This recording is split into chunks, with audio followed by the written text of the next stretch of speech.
Hello, hello.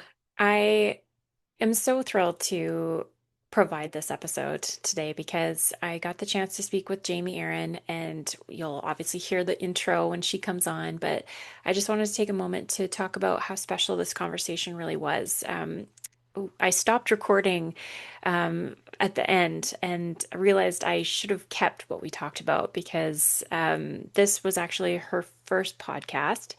And for me, I've only really begun to do interviews. It wasn't something that I ever really intended to do. And one day she reached out to me out of the blue, asking to be a guest on my podcast. And so we really kind of came together serendipitously to do this. And I'm so glad to have a relatively small role to play and hopefully, helping the world see who Jamie is, and bring her special message to the planet to help others who might be going through their own awakening journey.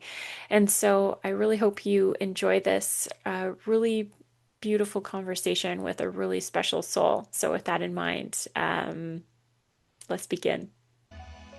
Welcome to the Sovereign Shift, the podcast for women ready to reclaim their voice, their nervous system, and their power in a world that demands they stay small. I'm Chelsea Eden Dubois, founder of the Sovereign Shift, creator of Woo Breathwork, and your guide on this breath-led journey into sovereignty of self, system, and spirit. Each episode, I sit down with powerful women, thought leaders, everyday revolutionaries, and allied voices to explore the real, raw, and radical path to embodied sovereignty. We talk about stress, burnout, addiction, motherhood, balance, sexuality, leadership, and breath-led spiritual awakening. And yes, we go deep into all things woo, the divine feminine, altered states of consciousness, intuition, ritual, and the parts of womanhood that have been exiled or dismissed as too much by patriarchal systems. Here, truth is medicine, breath is power, and your sovereignty, non-negotiable. Let's begin. Today we have the privilege of hearing from Jamie Aron. Jamie is a spiritual coach, an Amazon bestseller, and she hosts a guided book club that takes participants on a journey of healing and spiritual growth. And clients are raving about her energy and support, calling her a light in the darkness. Oh my God, that's so beautiful. Hi, Jamie. Hi, hi, so happy to be here. Oh, amazing. Yeah, so let's just kind of dive right in. So tell me who is Jamie Aron, and who have you had to unbecome to become the you that's now sitting before me? It's so funny that you're asking that right now because I'm rereading the book Many Lives, Many Masters. I don't know if you've ever read it, but I highly recommend. And it talks a lot about our reincarnation and why we choose the lives that we do when we come back to Earth. And as I was reading it, I really was just having this like remembrance and soul connection that I am just like love and light, right? Basically, we all are. But on my purpose and role here of this human avatar that I am playing is I feel like exactly what you said, like a light in the dark. And I feel like I am just the normal girl who goes through the roller coaster, the up and down of life, but has really opened eyes to understanding that life is happening for me and not to me, and taking that perspective and positivity and embodying it in my life, and therefore then shining that light on other people as well and helping them find that within themselves. Wow. So when did this whole journey start to unfold for you? Like, has this been something that you've kind of always been aware of since, like you were little Jamie, or has this been sort of more relatively recent? I would say a mix of both, depending on what aspect. As a kid, I don't know, I just feel like I would always say, like, I have a special connection with God. And I always felt that I was super protected and blessed. And of course, we all are, but I like really felt that connection.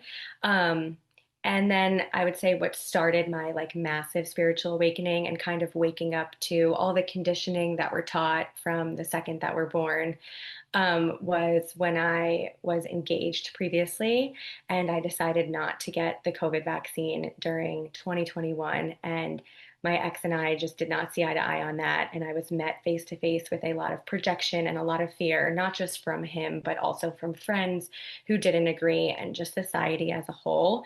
And that kind of erupted into this whole awakening of what is going on here? Why is there so much hate? And why is there so much projection from other people thinking that they're right and know what's best? And I'm sitting here thinking that I'm right and I know what's best. And it kind of just opened my eyes to we're all right, right? We all know what's best for us individually. And I kind of had to take this like macro view of my life and the situation and understand that this exact situation was happening for me to understand that exact lesson and that exact message and to really trust my intuition and let that guide me through this hard time of being bullied and being isolated and all of the things that were going on during that time, as we all remember, and reconnecting with myself and remembering that not only am I safe to make these decisions for myself, but everyone else is also safe to make the decisions for themselves of what each individual person feels is best for them on their journey.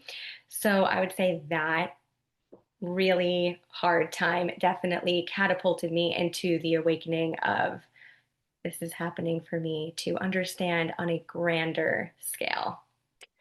Wow. Yes, it's funny because I know that well, the other name for COVID was coronavirus, right? Corona, crown, crown chakra and all that stuff. I think that a lot of people kind of went through an awakening moment. No matter, it doesn't matter what side of the argument you're on. You're right, right? We're all right, right? That's Mm-hmm. the power of the human belief mechanism. That's how powerful we are. Our beliefs will be made manifest for us.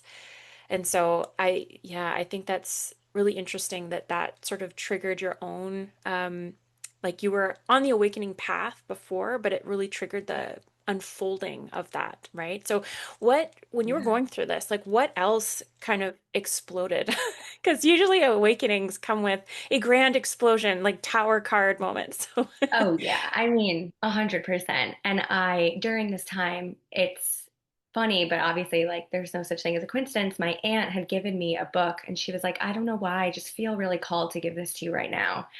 And I was like, okay. And like, it's funny because I did write my own book, but I'm not usually like the biggest reader. I really only like to read stuff about like spiritual awakenings and reincarnation and all of that kind of stuff. But I was so desperate because I was so at rock bottom. I had like so much loss of friends and my ex and even family members and just so many people and just so much loss that I really lost myself and I was so at rock bottom that I personally like didn't even want to live anymore because I was like I don't know how I'm going to live in this world where nobody understands me, nobody respects me, nobody wants to be around me, nobody loves me. Like those were the things I was telling myself, which obviously were not true, but it felt so real and it felt so true. So I was like, all right, I will read this book. And I read this book called A Return to Love by Marianne Williamson. And it just absolutely lit something back up in me. And I was reading it like I couldn't get enough of it.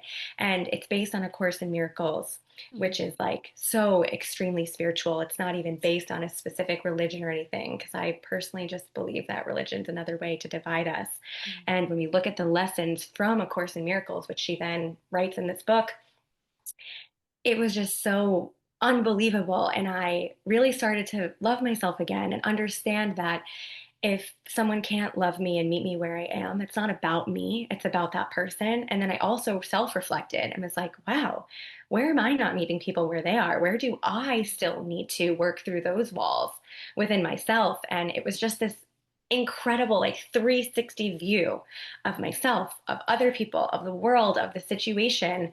And truly reading that book catapulted me back into that awakening, kind of like you were just asking about, like, what was it? And it was truly that book. But within that book, I would say that that book was the tool, right? Like, I think a lot of people can have some sort of experience or a book or a podcast or meeting someone where somebody says words of wisdom that, like, really resonates with them. And they, like, pop up, open their eyes, like, whoa, I feel something, I understand. So that is exactly what happened to me. And I was like, oh my God, I get it. Like, I chose to go through this for a reason. I needed to learn, I needed to grow. And like, really just became so high on life after reading it and felt so courageous and confident and unstoppable and just really took like the practical tools with me. And I also read The Four Agreements by Don Miguel Ruiz. I love that And one. yeah, and he calls it like the practical tools. And like I really did. I took all four of those agreements as tools and I still live by them today.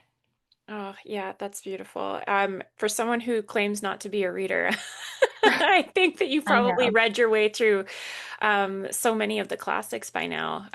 That's amazing. I have so many questions.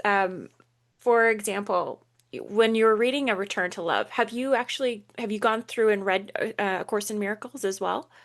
I haven't read it fully. I've read parts of it here and there, and honestly, it is very hard to read. It's Heavy. very difficult to digest. So I personally love A Return to Love because it makes it a lot easier to digest. So maybe one day I'll dive into that.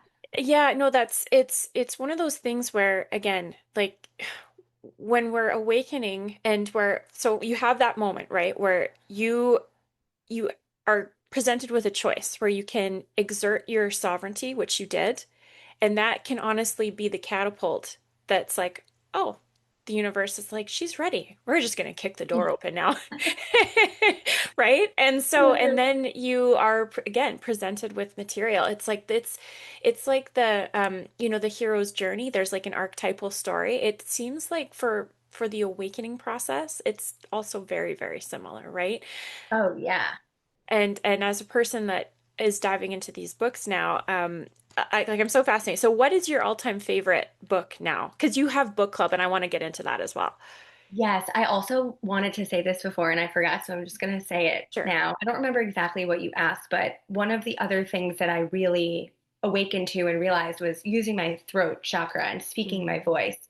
Because I was so afraid to like say that I didn't get the COVID vaccine and to like actually speak that was like the scariest thing ever to me because I didn't know what I was going to be met with. Was it going to be more rejection? Was it going to be more isolation? And I just like couldn't handle that. And I actually grew a buffalo's hump on the back of my neck. And I remember talking to my friend and I was like, oh my God, is this going to go away? Like, what is this? And she was like, your throat chakra is blocked. Like, you are not speaking your truth. Like, you're hiding. And I was like, that is so ridiculous. Like, I wasn't really aware of the chakras or anything yet.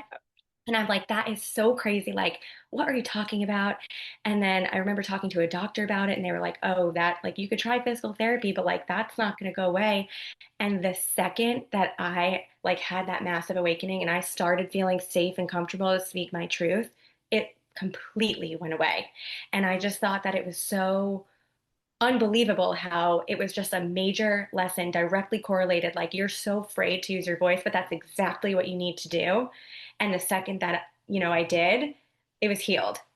Wow, that's incredible. It's so Yeah. fun. It's so funny because you hear stories like this all the time, right? Of people who um, when exactly that, when they step into their power for the first time, they're able to release things that have been plaguing them for years. I don't know how long you had that on your neck, but that's incredible. That's a miracle right there, It's a really, complete circle. right? Yeah. So, aw. Sorry, I'll answer No, no, your no, it's next okay. No, question. I love that these are my favorite topics. And so yeah, so what for you? So A Return to Love was sort of the opener, we'll say.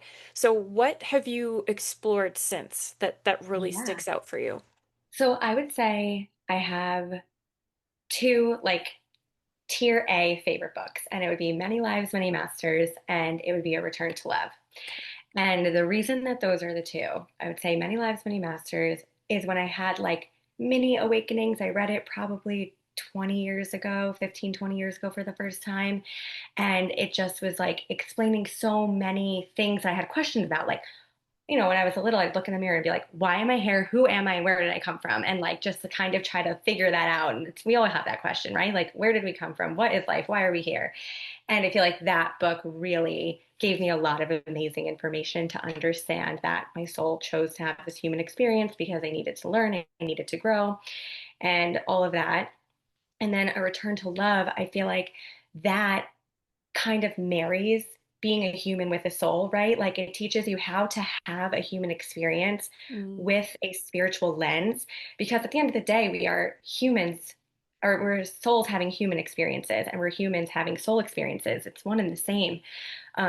So when you apply a return to love to your day-to-day life to understand the humanness and why we go through those things and how to move through it, how to process your emotions, feel your emotions, be less reactive, not be so judgmental, be more loving, be more compassionate, all of those things, it really helps you on your day-to-day through your human experience. So that's how I kind of like to explain those two.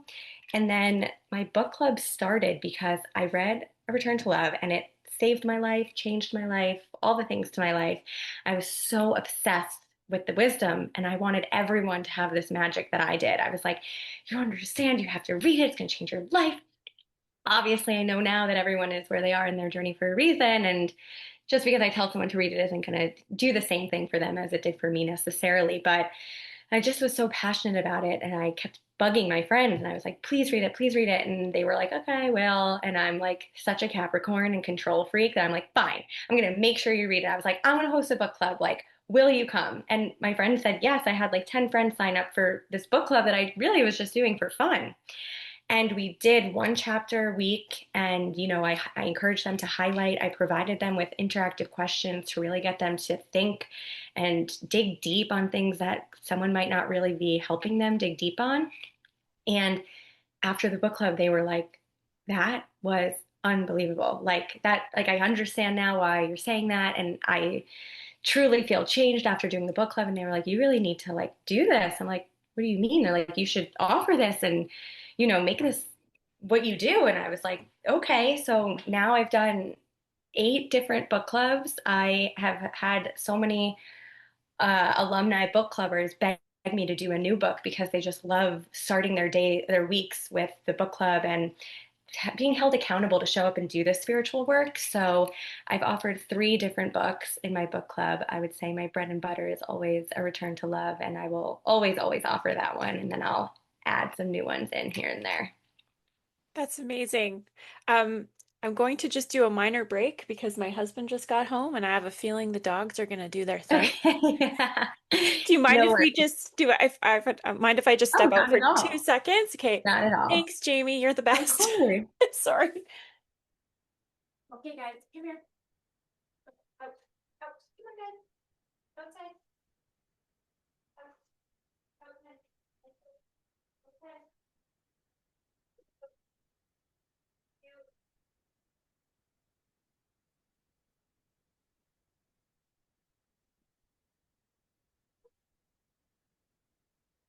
The hazard of doing this from home.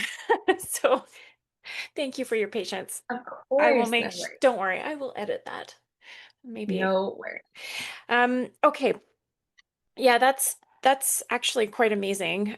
Something so simple, but also something so deeply profound for people, especially it's such a tricky thing, right? And you speak to the control aspect so well, right? People are on their journey, right? You don't really want to, as someone that works in communications, target audience is really important. And people might not be willing or even aware that they kind of are, they're ready to take this next step. So that book club is really sly, right? Because it's like, oh, it's just a book club. It's social, like it's amazing. Oh, oops, but you also might blow the door open on your Yeah. perception. Fully, exactly. I actually was literally just thinking about that as you were saying that. Like, book club is known for, like get together with the girls on a Thursday night, drink wine, eat some food, and talk about like the romance book you're reading. And I really just like redefined this book club and gave it so much more meaning and power. And I really do like love, I keep it small purposely. I like to only take up to 10 people because I want everyone to feel like they really are in this little community in this book club where they can share and there's safe sharing. And every time like I see everyone become friends and it's just so Mm. amazing. Yeah, that's beautiful. So tell me, like, has it grown? How long have you been doing this for? Yeah, so I started the first one for fun. I mean, it's always fun, but my Right. intention truly was just for my friends to read it in 2022, and I do 2 or 3 a year. So yeah, it's definitely grown. I feel like the best way that I get new clients in my book club is through word of mouth because it's kind of hard to explain on social media or to really give that feeling of what you get from it. So that way, when somebody does go through the book club, they tell their friends about it. They like really, really mean every word they're saying and are able to portray it in exactly the way in which they received it. So yeah, I've grown my community, which has been so amazing and exciting. And I feel like I've become friends with every person that I meet, which is also just so extremely special. Yeah. Yeah, you probably have people kind of just coming up to you now and telling you their life stories and sharing. Oh, definitely. Yes. So, I'm curious, what what new gifts might have presented themselves to you as you've gone on this awakening journey? Because Oh, that's yeah. always a thing.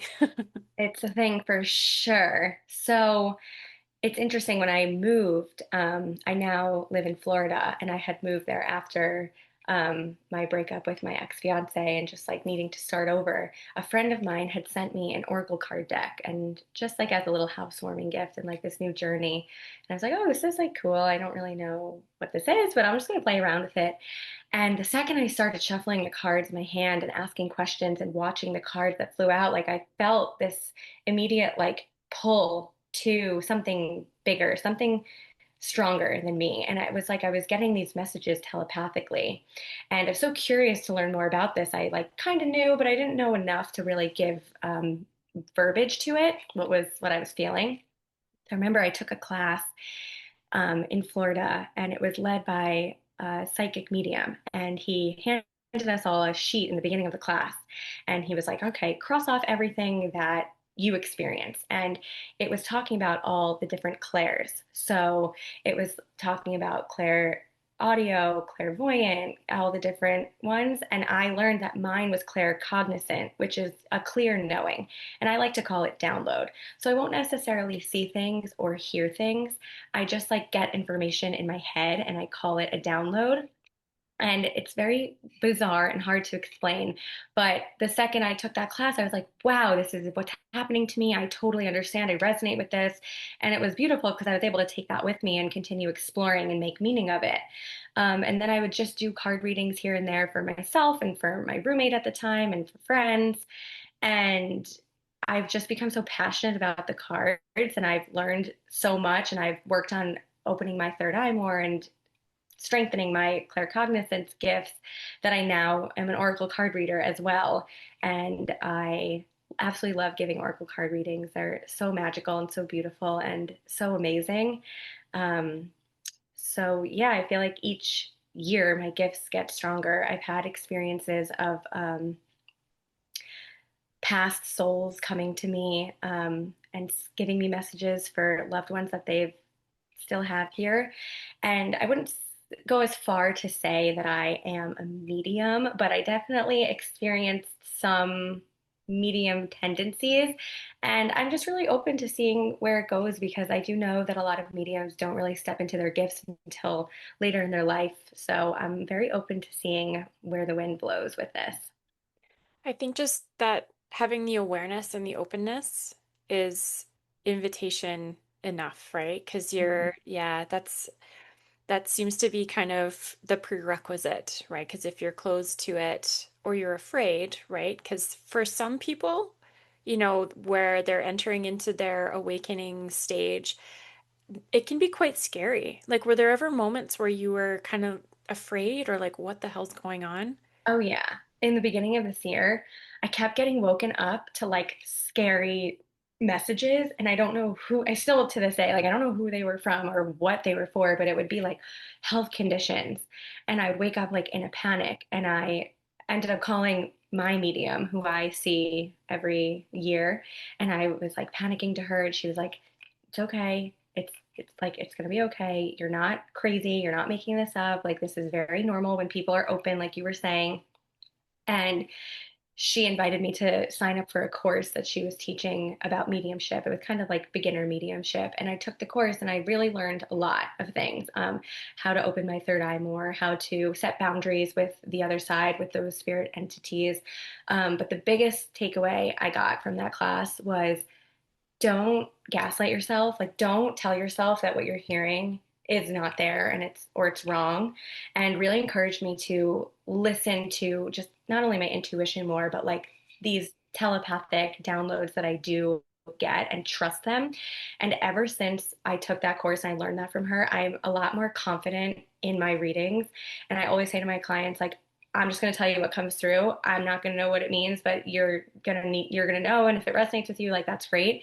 And ever since then, my readings have been 10 times better and 10 times stronger because I'm not holding back because I'm nervous that they're going to think I'm saying, random stuff. But yeah, it's definitely been a hard journey to trust because it really is telepathy. There's no proof in the pudding, if you will. It's just trusting. It's intuition.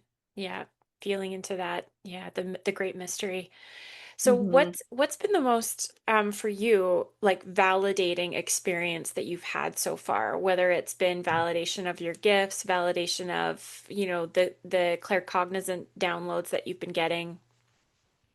Yeah, I would say honestly, the connections with all the people that I meet, like when people connect with me and tell me outside of just the testimonial that I have helped them learn something new about themselves or have a greater spiritual awakening to something, or when I do give a card reading and they're like, oh my God, like that is exactly what I needed to hear today. It's a question I've been asking for the past few months or days.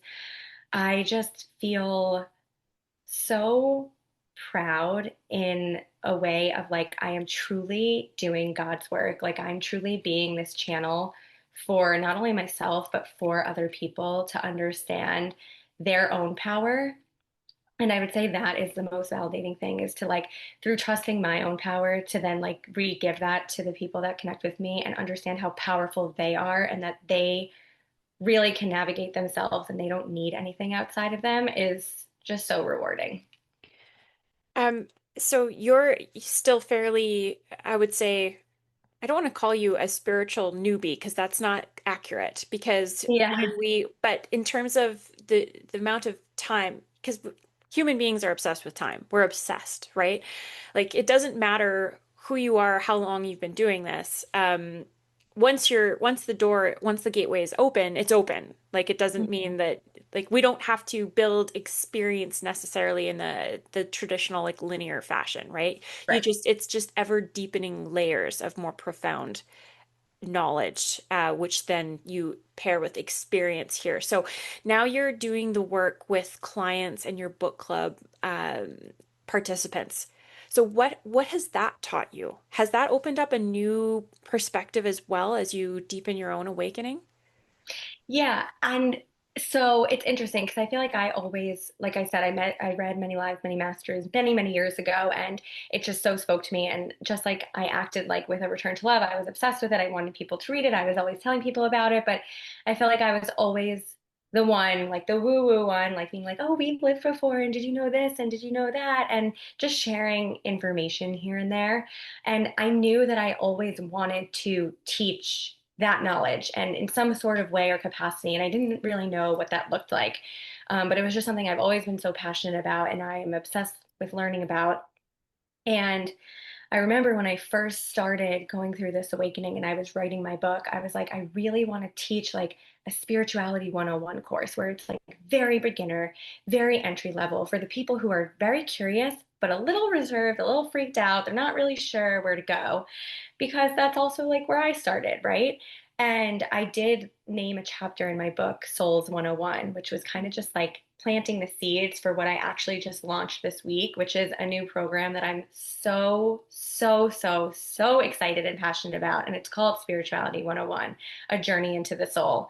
And I feel like that is what I'm here to really do and teach not just for myself, but for other people, and make it a very welcoming and inviting space for those who are curious that really don't know a lot about it. And I remember when I start my book clubs, I would talk like kind of how I was talking to you, like we pick our lives and reincarnation. And I remember one of my friends was like, what? is she talking about? Like, I've never heard any of this before. Like, she was like, I thought you were crazy. And she's done 3 book clubs with me now. And she's currently reading Many Lives, Many Masters. She's like, you've opened my world up to things I didn't even know existed. And I'm like, that is exactly who I'm calling in. Like, those people that are curious and deep down, like, know that there's more, but didn't even know what question to ask to kind of get the ball rolling. Um, so sorry, I forget even what your original Well, question was, if I'm still answering it. you are, But because it was really kind of a, it's that, your awakening began in 2021. And so for people, there's a certain section of the spiritual community that would be like, 4 years, that's not a long time for a spiritual awakening, and now you're a coach. But okay, yeah. the reality is, though, is that when the door is open, the door is open, because Yeah, you're accessing the ancient, timeless aspect of you, of right? Like, course. that's not the Jamie Aaron that's this youthful, young person, right?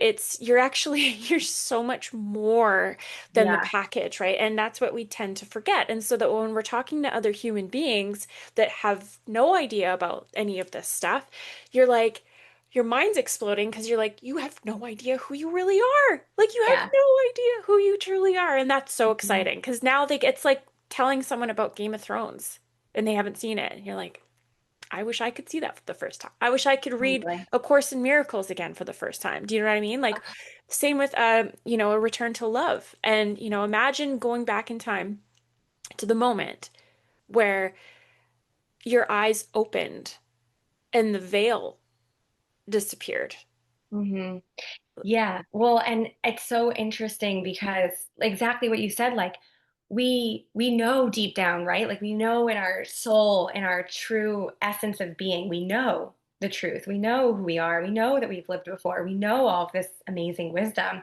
So to the aspect of like, yes, I haven't been doing this for so long, but to the point that you said, like, even from a little kid, like, I've been like, there's something more here. I know something, and I'm going to learn it in some way or another. And I think that's part of what we choose, right? At what point are we going to remember and are we going to awaken? And I think before we come back, we know how awakened we're going to be depending on how much it is that we really need to learn and go through and grow. Um, so yes, technically, in a time sense of this human 3D reality, it hasn't been that long, but in the soul 5D, it's been there's the limit does not There's, exist. yeah, it's it's limitless. Yeah, Yeah. absolutely. It's timeless. Yeah, and it's just so fascinating. I'm curious what your thoughts are about, why we have the veil to begin with. What are your thoughts on that? So I think that we have the veil to begin with because I look at it as a school. So Earth is a school. And if we came to school and we knew all the answers to the test, then we're not learning, right? We're just getting by, we're cheating our way through. We're not actually learning and we're not actually growing. So I look at it as like we come to this school subconsciously knowing what it is that we're here to learn. And we have to actually experience that to be able to go through that and to learn that.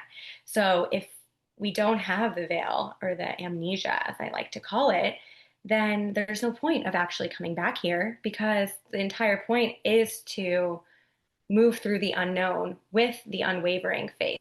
That is obviously extremely hard to do, but that's the point. And as you go through your day, like, what I find fascinating is how, you can be on a journey and you can be very, you can feel very evolved and enlightened, and then you're having a bad day. And now you're leaning on your horn in traffic, or you're whatever it is. Flip the bird to someone or whatever. And so it seems like throughout the day and throughout regular 3D life, the veil can actually kind of open and close Oh, depending yeah.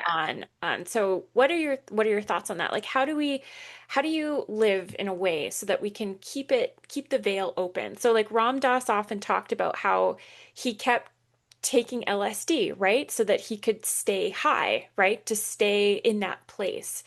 And it was so hard for him because he would always come back down to earth. Mhm. And so that was a real struggle. And I know a lot of people struggle with that too. So how do you kind of deal with that? Yeah, and it's something that comes up a lot in my book clubs of my clients asking me that question. I Something I had to learn myself, and I still have to tell myself all the time, is like it's not so black and white, right? Like everything is just what we make meaning of it. So I also think that every experience helps us to grow and helps shape us. So for example, if someone does cut you off and you get all frustrated and reactive and you do outburst, okay, great. What did that just teach me? Kind of looking at it through that lens instead of staying in in those, lower frequency vibrations and emotions. Use it to be like, okay, cool. I just had an emotion. I just had some anger.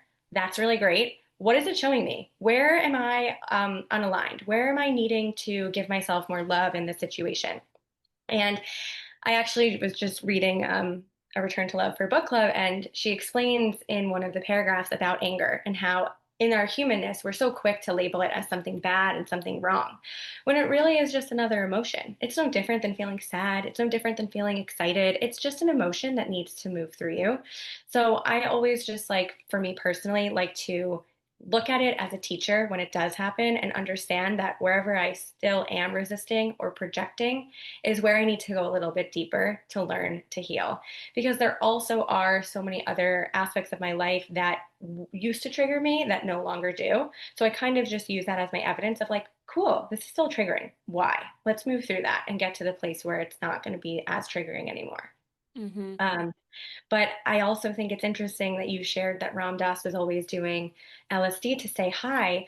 But I think that also kind of in a way defeats the purpose because we do choose to come be humans for a reason. And the reason is to experience all the things that a human does experience.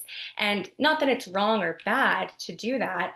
I just think that we have to really melt into the experience as a whole and understand that some days are going to be low and some days are going to be high. And it's just a matter of how we're going to navigate through that to keep going.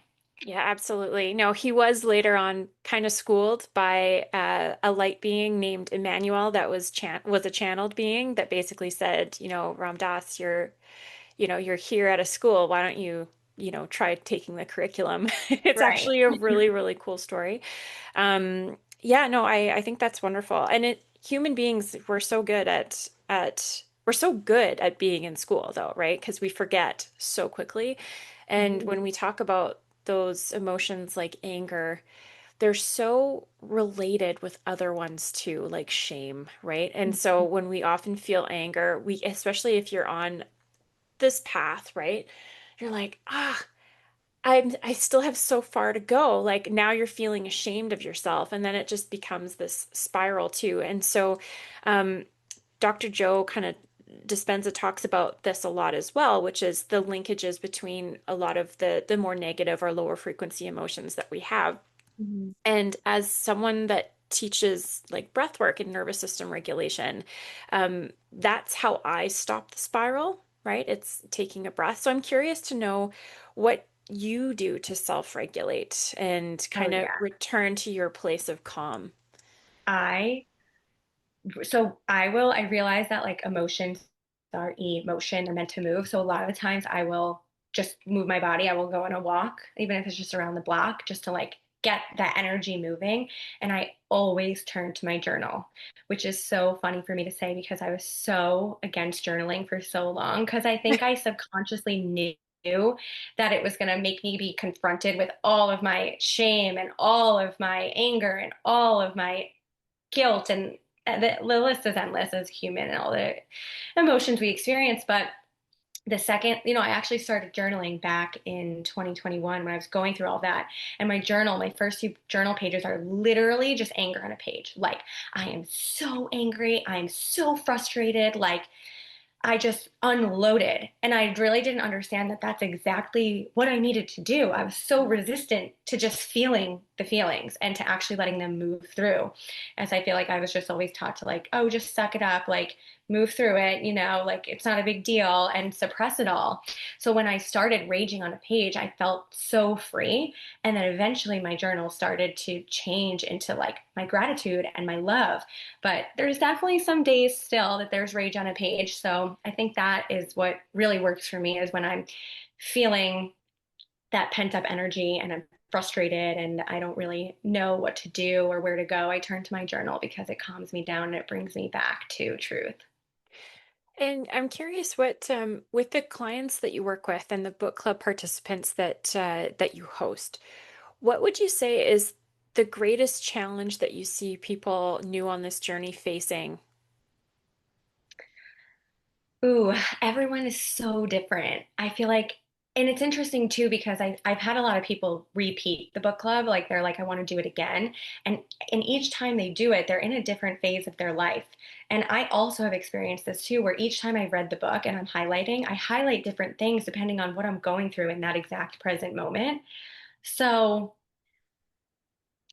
I would say honestly, what I think the common thing is that they're all spiritual people with the veil slightly lifting, and they want to understand how to lift it more of like a general scale, not necessarily like focusing on like trying to find a relationship or trying to like manifest their perfect job. It's more about like the spiritual curiosity as a whole and how to continue exploring this journey to apply it to their everyday. Hmm. And so when you when you are getting your downloads, so I guess what I'm trying to say is like for people out there who are probably where you were a few years ago, Mhm. or for where your some of your clients are and that kind of thing, who, the veil's lifting a little bit, they might be starting to get downloads, but they don't know what it is exactly. Like, how would you describe that process? So for anyone listening who might be hearing what it sounds crazy when I say that, but hearing voices in your head, it's not like that, right? It's can you describe this? Do you know what I'm trying to Yeah. do? Yeah, I feel like it's just like your voice to yourself. Like we know when you're having a conversation with yourself, it feels like very comfortable. Like that's how it feels like just this voice knowing in your head that's very soft and gentle. And it's not the voice of ego and it's not the voice of fear and anxiety. It's the voice of like, this is what you really want. And like, we know that you're scared to get there, but it's safe and it's okay if you keep listening to us. Um, so I would say the best way that I help them navigate that is to not to not always give things meaning. I think that's like the biggest thing. Is not always give something meaning because when we give something meaning, we're using our rational, logical thinking human mind, and that's usually coming from a place of fear and not from a place of love and trust and surrender. And to kind of just melt into just letting it be what it is, to understand that whatever it is that they're experiencing is truly happening for them and not to them. That's where I really start with my focus is always remember that everything is happening for you, not to you. And when you stop resisting that and you melt into the lesson, you're able to digest it and understand it. You're able to see the patterns that keep coming up in your life over and over and over again. And you're frustrated because you're like, why does this keep happening? And it's like, that's exactly why, because you need to learn it. You need to move through it and you need to trust that this is helping you evolve. Mm, that's beautiful. I'm curious to know what you see your perspective, like what is your unique perspective that you bring to this beautiful field, this not just like the energetic field, but also, the I want to say the industry, that's like the icky 3D stuff, right? But Yeah. truly like for anybody listening who are thinking, that they might would like to look to you for spiritual mentorship or whatever. I'm curious to know what you see as your unique perspective or contribution in this Yeah. sense. I honestly think that like I'm still me. And yes, I've had ego deaths and I've had identity changes, but I still am like me. And I'm still a spiritual girl who loves jewelry. I'm a spiritual girl who loves fashion. I'm a spiritual girl who, loves all these things. Like, I think that people often categorize spirituality and spiritual people with like, oh, you're going to go live in the forest and not shave your armpits and dance in the rain all the time. And like, sure, there's people that do that and that's great. That works for them. But it's spirituality is just an awareness. It's literally just an awareness. And it's how you live your life every day with that awareness, not necessarily changing like who you are and what you love and enjoy doing. So I think that I make it very less like I think I make it less scary and more digestible and fun and be like, you're still like gonna be you, but you're gonna bring that part of you even out more and understand like why it is you like these things that you like and how you can incorporate it more into your life and grow it into a passion that makes sense for you. So I feel like that's what I do is just make it very digestible and not so scary for people to understand that it's just an awareness. And do you find that um, with how prevalent technology is, and our attention is very sacred, and it's also a commodity now, right? Do you find that technology might be getting in the way of some of the ability of some individuals to kind of embark upon a spiritual journey? I think I go so back and forth with that, like myself, like a seesaw, and I always have to tell myself like it's not black and white because I feel like I've experienced that personally. Like I've learned so much from technology. I've connected with so many amazing, I'm like getting chills, but like so many amazing souls that live in different countries than I do that have become friends of mine, like truly through technology. Um, so I think it all comes down to intention. And what is our intention when we do use the technology? Are we using it to escape? Which of course I'm guilty of doing that every now once in a while, a doom scroll of like I don't want to deal with what's going on in my life. Um, and then I get more intentional about it when I do realize that's what I'm using it for. So it's hard because I think, like I said, like the seesaw, like we can make a whole list of reasons why it stinks and a whole list of reasons why it's beautiful and amazing. So I would say with everything that we do, just focus on the intention. Yeah, I think that's just such a good rule of thumb. I had that download recently as well at a breathwork ceremony. It was really the word intention kept coming through because I've really struggled with social media, right? Because I consider it like for me, the medium is the message, right? And so if the medium feels corrupt and, algorithmic, black box, very, it's a commodification of attention and that kind of thing with tons of coercion and that kind of thing. I've struggled with that. But then when you think about it, not only is there intention that can assist with that, and I'm speaking specifically about social media, right? Because I believe that the technology of connection, like Zoom, is amazing and beautiful. But then with social media, when you think of it as just a different manifestation of the 3D in a digital form, right? Yeah. Then it's actually encompassing all things, just like this form. And so if you look at it through that lens, that oh, it's just the 3D being the 3D. It's just a different form, different day, and then you can still, again, with intention, use it in a beautiful way that's in integrity, right? You don't have to use it the way that the tech billionaires would like you to use it. Does that make sense? Yeah. Yeah, 100%. And I actually just got a download as you were saying that. But honestly, like back in 2021, when I was going through all that really hard time, like technology was the worst thing for me because I would get on there and just see so much hate towards me over and over and over and over again. And it was so horrible. And I needed to set a boundary with that. Like, I need to not look here. I need to turn inwards. I need to not go there right now. And then it's interesting because I'd signed up to work with a social media coach a few months ago.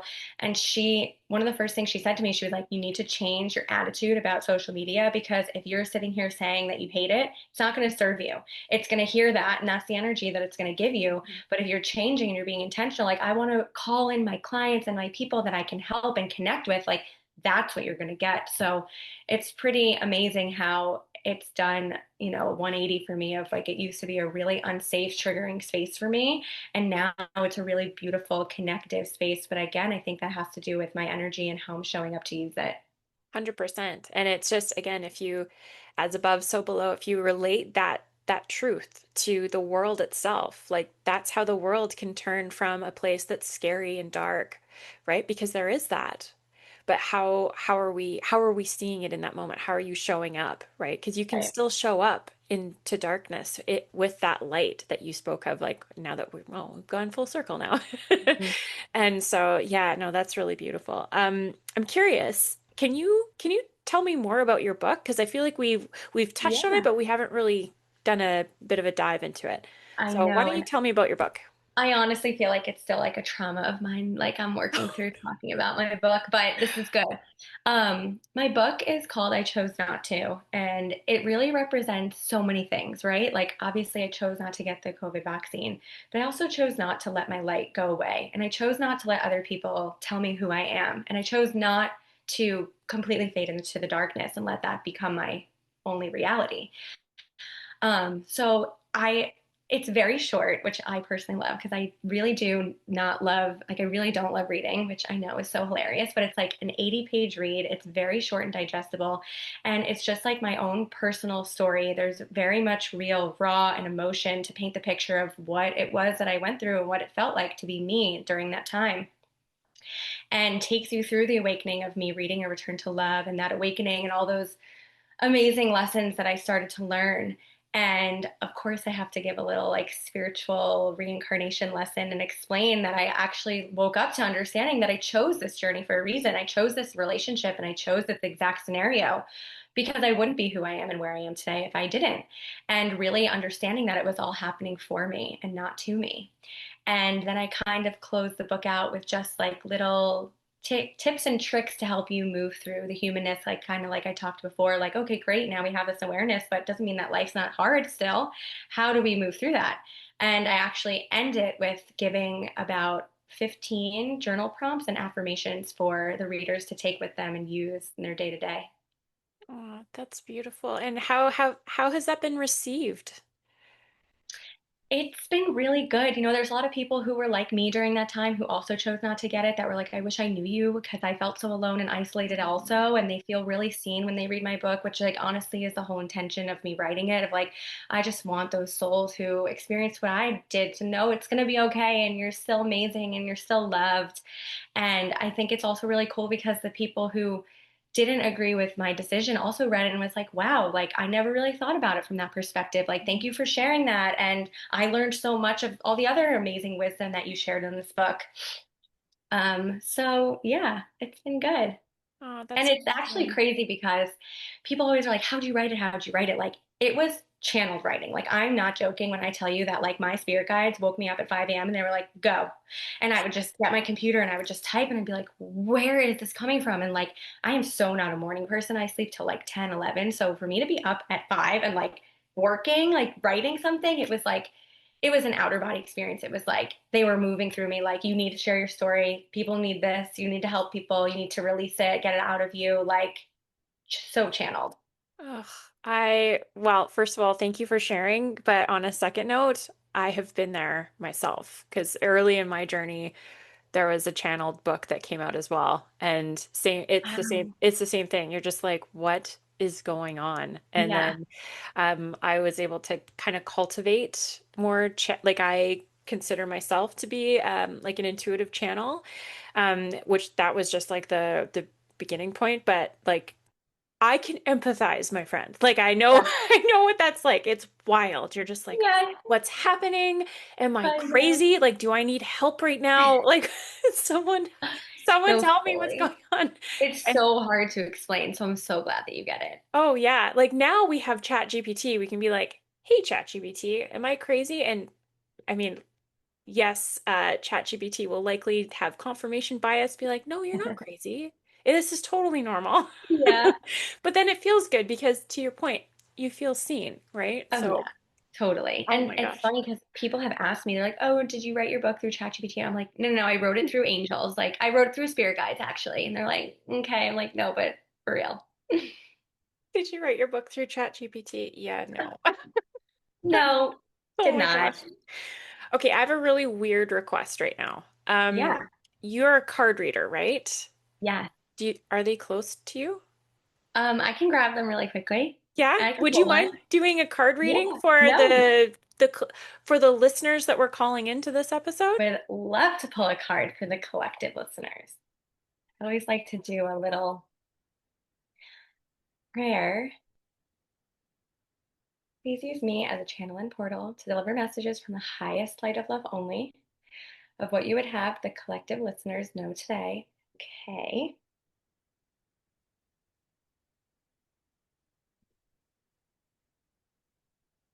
And then let's see which one flies out. I saw that. Yes, just say yes. Hmm. And the immediate channeled message for me for this is I just feel like it's tapping into the energy of me, like being a little nervous to like do my first podcast. And I literally was thinking to myself when I was walking back from getting the cards, like, I'm so happy I'm doing this. I feel really aligned and channeled, and just say yes to the things that might scare you a little because you never know where it's going to lead or what's going to come from it. Aw, that's beautiful. Thank you so much for sharing that. Can I ask who you're tapping into when you're channeling?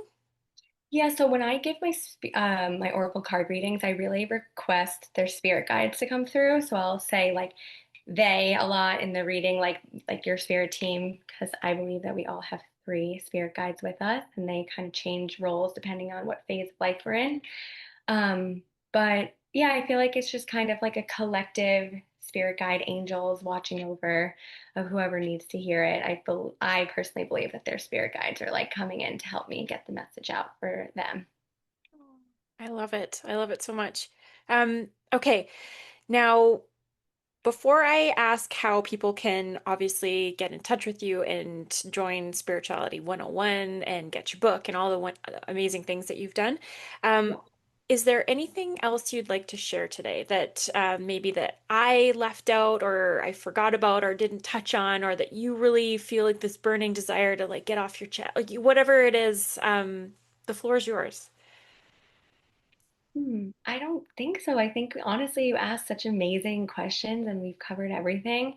And I would just say, I'd probably just like the last thing I would say is don't be afraid to have your spiritual awakening. It's so scary and it's so easy to resist, but the high on the other side of it is, I don't even have words to describe it. So if you're in the middle of a spiritual awakening right now or you're curious, definitely embrace it.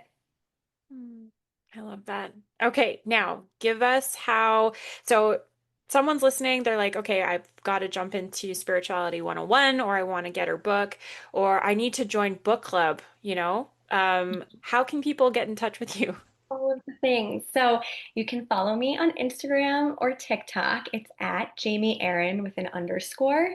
And on my Instagram, I have a link to all the things that I offer. So they can find the book club waitlist there, the Spirituality 101 course there, Oracle card readings there, and a link to my book. My book is also available on Amazon. It's called I Chose Not To by Jamie Aron. Or if you want to just email me directly, you can email me at jaronjourney@gmail.com. So it's JARON journey@gmail.com.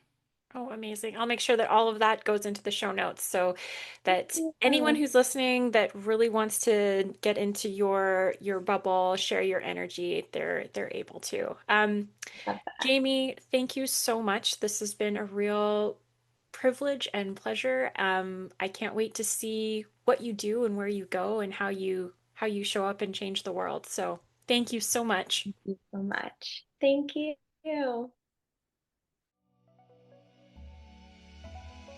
Thanks for being here. If something's stirred within you today, that's not an accident. It's a shift. To go deeper, visit thesovereignshift.ca, where you'll find breathwork audios, resources, mini courses, workshops, and programs to support your reclamation, body, mind, and soul. Like, follow, and subscribe wherever you get your podcasts, and toss us a follow on social media if you're so inclined. And remember, your breath is your power. Your truth is your compass. Your sovereignty is the revolution. Until next time, stay sovereign.